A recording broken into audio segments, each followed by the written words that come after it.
बढ़िया। जिस दिन अमित शाह जी आए थे उसके बाद तो पिछले 4 दिन में बहुत तेज़ी से इलेक्शन ऊपर उठा है। हर हल्के में उचाना, आपका नारनौल, ये गौतम साहब ने भी एक बढ़िया अच्छा संदेश दे दिया मोदी साहब के लिए। मैं ये समझ रहा हूँ इलेक्शन बहुत कंफर्टेबली हम बहुत अच्छे मार्जिन से जीतेंगे। बाकी एक रस्मी तौर पे तो लोग कल वोट डालेंगे उसके बाद ही कहना अच्छा लगता है, पर जैसे 4 दिन से जो हमें फीडबैक आ रहा है हर हल्के में हमारा, अब के मुझे लग रहा है कि पोल भी ज़्यादा होगा। हम इस पर बहुत पूरी तैयारी कर रहे हैं कि मैक्सिमम पोल। पिछली बार मेरे ख्याल में 65% के आसपास था, मुझे लगता है कि अब के 75 तक, हालांकि गर्मी बहुत ज़्यादा है, अंदाजे से भी ज़्यादा है। तो कल तो 47 के करीब टेम्परेचर था और बहुत बढ़िया मार्जिन से जीतेंगे। बाकी कोई आप लोग को पूछना चाहे कोई बात नहीं। कुलदीप बिश्नोई के साथ आज सुनैना जुड़ैना की मुलाकात हुई है। देखिए पॉलिटिकल आदमी हर के घर जाएगा, इसमें कोई बुरी बात थोड़ी है। मैं भी किसी के चला जाऊँ, जाना ना अलग चीज़ है। पॉलिटिकली आदमी की अपनी लाइन क्लियर होती है। जो उन्होंने पार्टी के साथ है वो पार्टी में, कोई मेरे घर आई अब मैं किसी के घर जाऊँ तो आपस में ऐसा नहीं हुआ करता। डेरा प्रमुखों के समर्थन की बात भी चल रही है। कोई जितना जिसका वोटर है उससे सबसे अपील कर रहे हैं।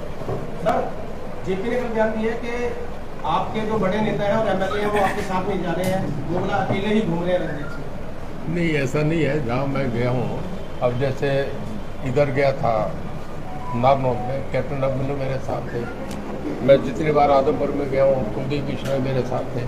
जितनी बार मैं शहर में गया हूँ डॉक्टर कमल गुप्ता जी और सावित्री जी जिंदल मेरे साथ थे। नलवा में गया हूँ तो रणवीर सिंह गंगवा मेरे साथ थे। इनके बिना कौन और एमएलए बताओ, मैं समझा नहीं किसका कह रहे हैं। विनोद बियाना मेरे साथ जितने हल्के में पूरे नहीं, ये इन बातों ने जो है वो पूछो। जब हम सारे एमएलए वो बयान देना सर, हम वो पूछ रहे हैं उसमें क्या प्रतिक्रिया है? किसकी? जेपी ने बयान दिया है क्या अकेले घूम रहे हैं रणजीत सिंह। देखिए जेपी क्या क्या उसकी बात का जवाब देना मेरा जरूरी थोड़ा जाता है। वो तो पता नहीं क्या बोल दे, वो तो कभी रोने लग जाता है। उसकी बात का मैं क्या करूँ, मेरे बात है अपनी तरफ। मेरे से जो पूछना पूछो, पार्टी का पूछो, कुछ बात है, कोई तीखे का सवाल पूछो जवाब दूंगा, कोई दिक्कत नहीं। सबसे बढ़िया हल्का कौन सा लग रहा है सबसे ज्यादा आपकी? देखो हिसार सबसे बढ़िया, इसमें कोई दो राय नहीं। मैं आपसे गलत बात करूँ, हिसार में मैक्सिमम लीड होती है। हिसार एक तरफ इलेक्शन है, मुझे लगता है हिसार में पोल बहुत होगा, हैवी पोल होगा। आप अंदाजे है जी कितने की वोटों की संख्या में बात करें तो कितने की बढ़त मानते हैं हिसार विधानसभा से? देखिए अभी एक कहना अच्छा, आप भी जानते हैं मैं भी जानता हूँ, ये 60 से ऊपर होगी। अब कितनी हो जाए अभी ये पोलिंग पे डिपेंड करता है। अगर 10% पोल बढ़ जाता है तो हमारी परसेंटेज और बढ़ जाएगी। जयप्रकाश जी के ऊपर आरोप लगाया सर कि उनके जो समर्थक है उन्होंने गाड़ियाँ तोड़ी हैं बीजेपी की। देखो जयप्रकाश जन्म से ये काम करता है, अब उसकी बातों का क्या कहें। एक एलिगेशन 2 एलिगेशन थोड़ा है, आप भी जानते हैं मैं भी जानता हूँ, करे ही ऐसे काम है। आपका इतना अनुभव है राजनीति का, हरियाणा में अब जिस तरह से चर्चा ही चल रही है कि हर सीट पे कांग्रेस टक्कर दे रही है बीजेपी को, मुकाबला भी। तो आप क्या सोचते हैं कि इस बार बीजेपी कितनी सीट? पिछली बार जब चुनाव हुआ था तो गोहाना में बहुत बड़ी रैली थी भूपेंद्र सिंह हुड्डा की, और ये कयास लगा रहा था मीडिया के हुड्डा हैंड्स डाउन जीत रहे हैं। और जब रिजल्ट आया तो हुड्डा 2.25 लाख वोट है। यहाँ बीजेपी का वोट बड़ा साइलेंट वोट है, बोलता नहीं।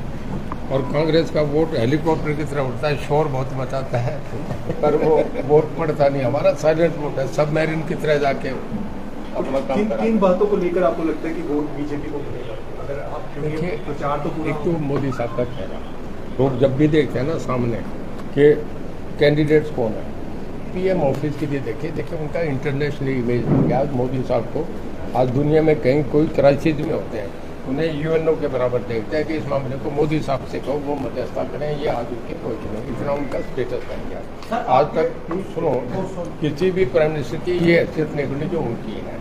आज आप देखते हैं जब G20 सम्मेलन होता है, हर आदमी उनसे मिलने के लिए कोशिश करता है कि मोदी से मिले।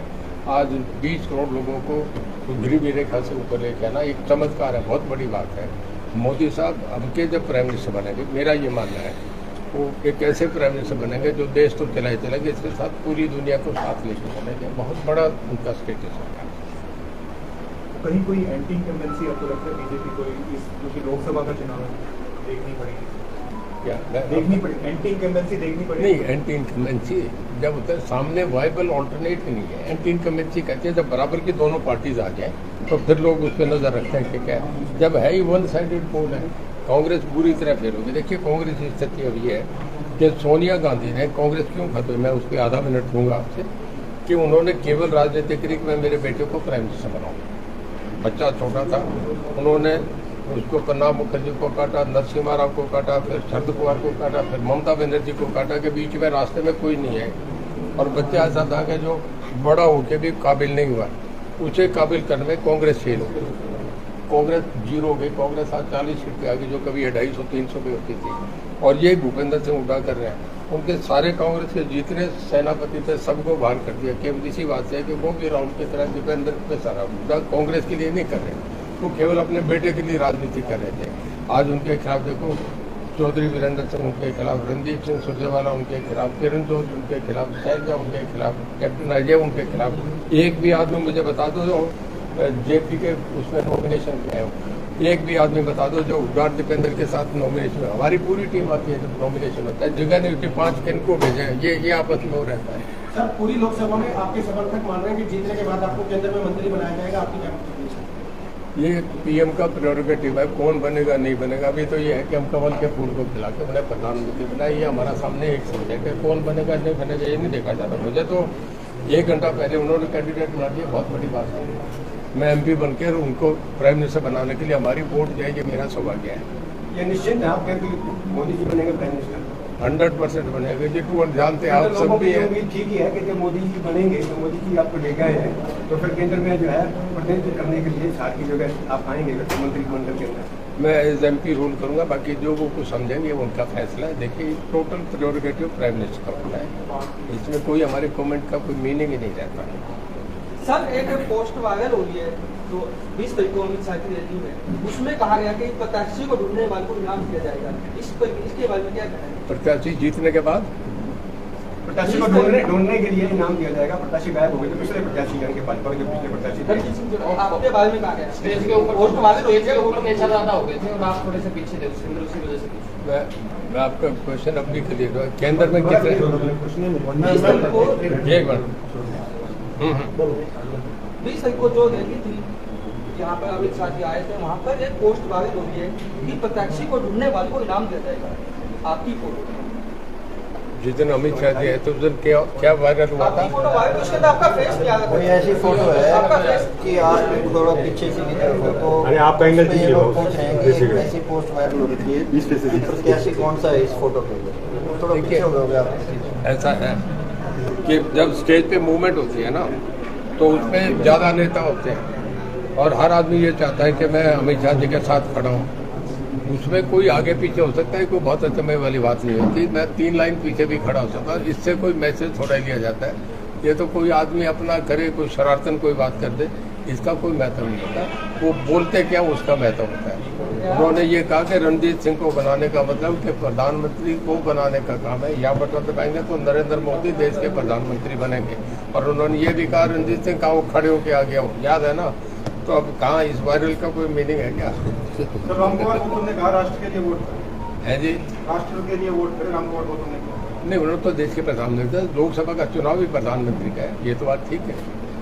तो सर, सैटरडे को वोटिंग होनी है। सैटरडे संडे के चक्कर में शहरी वोटर काफी सारे घूमने के लिए जा रहे हैं, तो बीजेपी पे फर्क पड़ता है? बीजेपी के चुनाव को कौन जा रहे हैं घूमने के लिए? वोटर्स काफी। देखिए, ऐसा है, अब जितने लोग, मैं कॉम्पिटेटिव अब के बारे में सिलेक्शन में मैं देख रहा हूँ, हर इंटेलिजेंस या हर पढ़ा लिखा आदमी ये समझता है कि ये प्राइम मिनिस्टर का इलेक्शन जो इंटरनेशनल पोजीशन बन रही है, उसमें समझता है कि मोदी का प्राइम मिनिस्टर बनना बहुत जरूरी है। मेरे ख्याल में कोई सेंसिबल वोटर जो इसको देश की बात को समझता है वो वोट डाल के बाहर जाएगा। वोट डालना आपके बहुत इंपॉर्टेंट है। पिछले इलेक्शन में इसमें मैं ये फर्क देख रहा हूँ।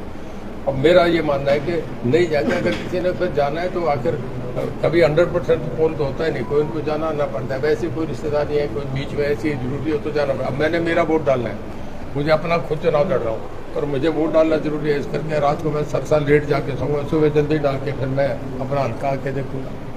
सर, जैसे उचाना की बात करें तो वहाँ जयप्रकाश जेपी कहते हैं कि मेरी लीड होगी बहुत भारी वोटों से, वहाँ से एक तरह से लीड करेंगे। वहीं पर 2-3 दिन रात आपने वहाँ पे लगाया है उचाना हल्के में, वहाँ माहौल क्या मानते हैं आप? मैं अलेवा में रात को सोया था, कई बार लोगों को बहुत अच्छा लगता है, उसका एक मैसेज आता है। बहुत बड़ा वो गांव है और मैं गलेवा में सोचता उसी की बात है ना, उसमें हम जीतेंगे। बड़ा गांव नगूरा है, उसमें हम जीतेंगे।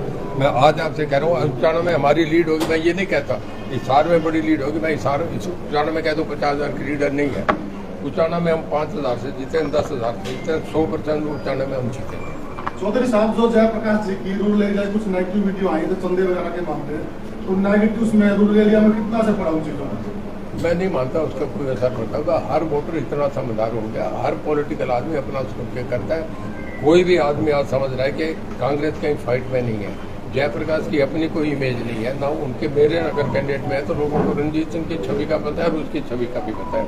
दूसरा, अगर नेशनल सीन पे देखें तो मोदी साहब के बराबर कहीं भी राहुल गांधी खड़े नहीं।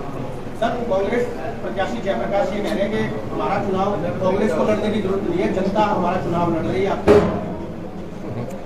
जयप्रकाश जैसे आदमी के लिए जनता चुनाव लड़ेगी। जयप्रकाश नारायण है क्या? वो क्या कहाँ पीती का छोटा कोई मूवी किया क्या लोगों को? जयप्रकाश जी कहते हैं कि सर सबको पीट दिया, सरपंचों को पीट दिया, ओल्ड पेंशन स्कीम वालों को पीट दिया, किसानों को पीट दिया, आशा वर्कर को पीट दिया। अब वोट की उम्मीद किससे कर रहे हैं? मैं नहीं मानता कि किसी को पीट दिया। देखिए, मैं हरियाणा की बात बता रहा हूँ, मेरा नहीं है। नीति आयोग जो सबसे बेस्ट फाइनेंशियल इंफ्रास्ट्रक्चर है देश का, उसने ये कहा कि जो बड़ी स्टेट्स हैं उसमें Haryana is the second fast growing state. तो हर तरीके से हम आगे बढ़ते जा रहे हैं। देश हमारा दुनिया की 5 जो बड़ी इकॉनमी है, मैं नहीं कह सकता, यूएनओ का चार्टर कह रहा है 211 कंट्रीज है, उसमें आज इंडिया पहले 5 इकॉनमी में एक है। और जो आर्मी की जो सबसे बेस्ट आर्मीज है उनमें वर्ल्ड की 4 आर्मी में इंडिया ही गिना जाता है। अब गांव पीटने के बाद ये सब आपका जब ग्रोथ बढ़ता है, जीडीपी बढ़ता है आपका, तब ये सारी चीजें रेटिंग में सामने तो एक अलग फैक्टर होगा ना सर। यहाँ के तो सरपंच जो पीटे हैं, किसान पीटे हैं, तो उनका कितना नहीं, सरपंचों को कहाँ पीट दिया, किसको पीट दिया? अब देखिए, कहीं इस तरीके की कहीं वारदात होती है, पर्सनल कोई हो जाता है तो उसका तो लॉ एंड ऑर्डर का मामला है, वो स्टेज पे फैसला लिया जाता है, उस वक्त की सिचुएशन पे फैसला लिया जाता है। कई बार पत्थर फेंका जाता है तो पुलिस को फायरिंग भी करनी पड़ती है। ये भी होता है। जब बाबा रामपाल को अरेस्ट करना, बहुत कुछ ऐसा करना पड़ा। जब दूसरे बाबा राम रहीम का मामला है तो भी करना पड़ा। तो गवर्नमेंट का काम है, वो तो कानून लॉ एंड ऑर्डर मेंटेन कर लिए कुछ करा जाता है। और ये पीट दिया नहीं पीट दिया ये तो जंगली भाषा है। अब जेपी जैसे आदमी के मुंह से बातें चलती है, इसका कोई जवाब हो नहीं होता। वो कह रहे हैं कि सरकार ने इनको लेकर सॉफ्ट कॉर्नर दिया बीजेपी के अंदर, जब भी इलेक्शन होता है बाबा राम रहीम बाहर आ जाता है। नहीं, ऐसा कुछ नहीं है। हर आदमी का अपना हक है, उसे पैरोल और फरलो उससे मिलती है ना। जेल में से मुझे पता है, अप्लाई करते हैं, कोर्ट से उन्हें बेल मिलती है, डीसी का यहाँ बॉन्ड भरा जाता है, हमें उनके ऑर्डर आ जाते हैं। उस ऑर्डर को हम नहीं रोक सकते। हमें हमारा काम है उस कॉरिडोर में उसकी सुरक्षा देखना, उसका खाना देखना, उसकी सेहत देखना। जब अंदर आएगा तो हमारी जिम्मेदारी है। बाहर जब लेके जाए तो उस ऑर्डर पे जाता है, कोर्ट का ऑर्डर पे कहीं लेके जाए, वो एडमिनिस्ट्रेशन वो संभालता, हमारी कोई जिम्मेदारी नहीं। आपका वोट कहाँ पर है? आपका वोट कहाँ पर? मेरा सिलसिला है, वहाँ डाल के फिर यहाँ आएंगे? मॉर्निंग रात को जाके लूँगा, मॉर्निंग वोट डाल के आएगा, फिर यहाँ जा रहे हैं? सर, अभी हिसार में जो चला उसका बना रहे हो? है जी। हिसार में जो चला उसका बना रहे हो? ये तो नहीं बनाऊंगा, मैं घर बनाऊंगा, किराए पे ले लूँगा। सुनो, कोई 2 कमरे का मकान ले लूँ, कोई छोटा फ्लैट ले लूँ, ये देखूंगा मेरी जेब मुझे कितना अलाउ करेगी, ये तो मुझे देखना। पर ये पक्का है, ये हिसार में मैं रहूँगा। मेरी हर मंडे, हर एक मिनट सुनो, हर मंडे की मेरी प्रेजेंस हिसार में होगी। अगर कोई लोकसभा चला, सेशन चला, जहाँ विप जारी हो जाए तो उसके बाद आदमी नहीं आ सकता, तो मैं उसकी सेकंड डे आ जाऊँगा। लोगों को मैसेज होगा कि मंडे नहीं आ रहा, ट्यूसडे आ रहा हूँ। पर ये मेरा फाइनल है कि मैं हर मंडे प्रेजेंट।